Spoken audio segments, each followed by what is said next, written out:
Hi, this is Mike Sweeney from SaberCoaching.com with another story from the edge. This one's a little meta. We'll call it the edge of the edge. People ask me sometimes, well, what kind of work do you do? What are your clients like? What specific problem do you solve for them? And it can be difficult to answer. And I've been using the phrase discover the edge because in my career, when I work with clients, I help them at a growth edge, maybe where they're trying to level up, or I help them with a competitive edge if they're in an interview situation, getting a leg up over the competition. And also there's this idea of edge as a boundary or liminal space between one thing and another, the squircle phase. But whenever I talk about the edge, the same imagery comes up for 95% of the people. Let's see, when I said the edge, what did you think of? Most people say, I thought of some sort of precipice where I'm standing on a ledge, I'm way up high, I'm all alone, there's fear and uncertainty. I don't know if I can go forward, I don't know if I can go back, and I don't feel like I have any options. And so that's a pretty bleak picture. And when you stop and take a look around, there's more perspective, right? There's that feeling of standing up there, but if you look around, where you're standing is relatively stable. Come on, Snickers, let's do it, buddy. He's making an appearance in all these videos. Sometimes when you're up that high, there's a feeling of exhilaration, even excitement, depending on what you're gonna do next.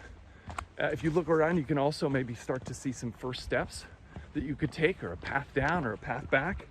And you don't necessarily feel so alone. You feel this broader connection to nature. You might have a companion with you, you might have a friend, a hiking party. There's lots of different options when you're up there, and the view is spectacular from a precipice. So the edge is not just this precipice, but it's also the threshold in between where you are and where you want to be.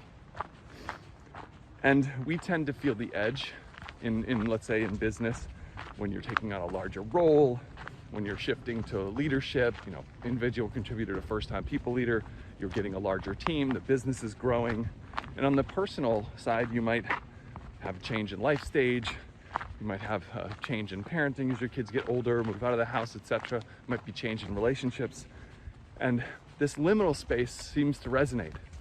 And there's this moment where you're standing on the precipice, and when you take a step back, you look and see there's something off in the distance that you want, that you feel like you deserve, that you feel like it's time for. So here are the things that I'm observing and learning and testing as I'm defining this edge.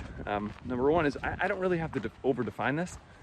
The clients that I talk to, the people that come to me for coaching, they know what this feels like because they're standing there. They're feeling that wind. The emotions at the edge, although there can be some excitement and hopefulness about this possible future, here she comes. There's a feeling often of fear, dread, anxiety, disorientation, maybe a feeling of loss or potential loss, vulnerability, overwhelm. And people need support when they are at the edge. They need someone to help them, and they can get that support from a variety of different places, but that's one of my favorite things to do. They say coaching is a lot like helping someone learn how to ride a bicycle, except they get on and you stand beside them and support them. When you are up at that edge and you're looking around and you do see something off in the distance, the opposite emotions can exist, or different emotions: possibility, rebirth, discovery, curiosity, learning, creativity. And some of that, when that fear can subside and an exploration of possible options for the future can arrive, a lot of these other emotions are possible. So I've discovered the edge in many areas in my life, and I've experienced some exceptional support, and I'm happy to be at the edge of the edge, where I can articulate how clients discover their own edge and how they move through that liminal space and get more of what they want in their life. And I'm moving from not being able to articulate it to articulating it clearly to include the emotions. And that's my edge today. And I hope this is useful. I hope if you're standing up on that precipice, you know who to call to help walk beside you to get to that other side. I hope you have a good one. This is Red Rocks! This is the edge!